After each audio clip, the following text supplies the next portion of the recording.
ahead. Putting on the Ritz. Herb Ritts. These celebrity photos were taken by Herb Ritts, whose distinctive style made him something of a celebrity himself.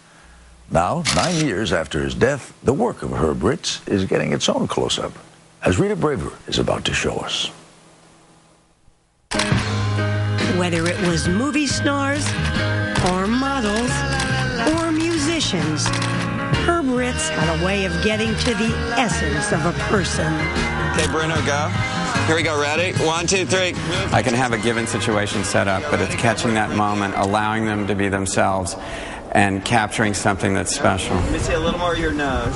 And up until his death in 2002, at age 50, Ritts was capturing those special images, photographs that were moving, amusing, surprising, whether it was a world-renowned beauty like Cindy Crawford. What I always say is the way Herb photographed you is the way that you wished you looked when you got up in the morning. Or singer-songwriter K.D. Lang. I think Herb had a way of understanding how to exude the beauty within. I really do. I think he knew the balance of the soul and the body and where the beauty was. I presume that there got to be a point where people really wanted him to take their picture. Oh, absolutely. You know, everybody wanted to be photographed by Herb. Ritts' friend Charles Churchward, a former design director at Condé Nast, thought it was time for a book that celebrated the man as well as the work. I think people want to know more about who's behind the camera and something about them. And I think that's what makes them last. Churchward says that Ritts, who grew up in L.A., introduced a new kind of glamour photography.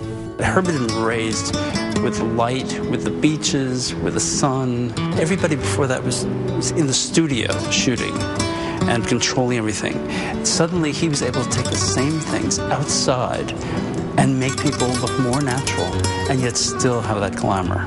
This photo of Ritts' pal, actor Richard Gere, snapped while the two of them were waiting for a tire to be changed, helped launch both their careers in 1978.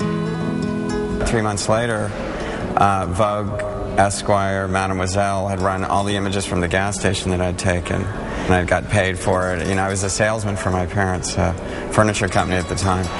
So that really started me off.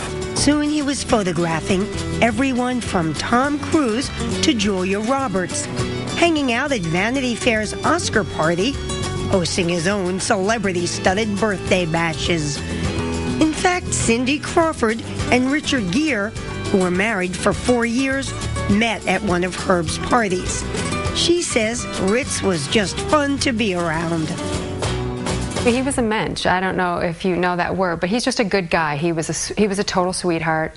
He loved people. She still remembers the shoot for one of his most famous pictures, a bevy of supermodels. The girls, we were jokingly calling it Naked Twister, and I think Herb knew all of us individually and was friendly with all of us, and that there was a camaraderie.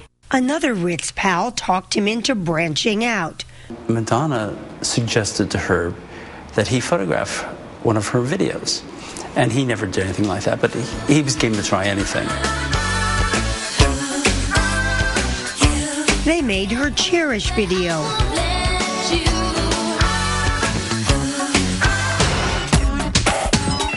And he shot in the closet for Michael Jackson. But it's his photographs that will be remembered most. On display recently at LA's Fahey Klein Gallery, where an overflow crowd gathered to remember their old friend and his world. And these photos don't come cheap. This one is selling for $40,000, and there are some that go up to $125,000. Those who followed Ritts' work over the years are not surprised that collectors want to own his pictures. His photographs just are in a class of their own. You can just recognize a Herb Ritts photo from 10 paces. K.D. Lang and Ritts collaborated on this Vanity Fair cover, which made a big splash in the summer of 1993. Where'd the idea come from? I just wanted to do something in a barber's chair. Oh, and he goes, oh, that's great. And then he calls me and he goes, I'm going to ask for Cindy. And I'm like, Cindy. And I got a call from him, and he's like, what are you doing tomorrow? And I said, I don't know why. And he said, can you come to the studio? I'm shooting Katie Lang, and I want to use you as a prop. And I mean, I had that kind of relationship with Herb where I was like, okay, you know. I thought Herb nailed it, and it became one of those images that people will always remember. There are many Herb Ritts photos that will be remembered. Some of his most beautiful are not your typical glamour shots. He went to Africa for a month and made a book out of it, and he got Maasai warriors to be fashion icons. Absolutely, they were having a great time, and the fact is that he wanted to really prove that he could use his eye anywhere.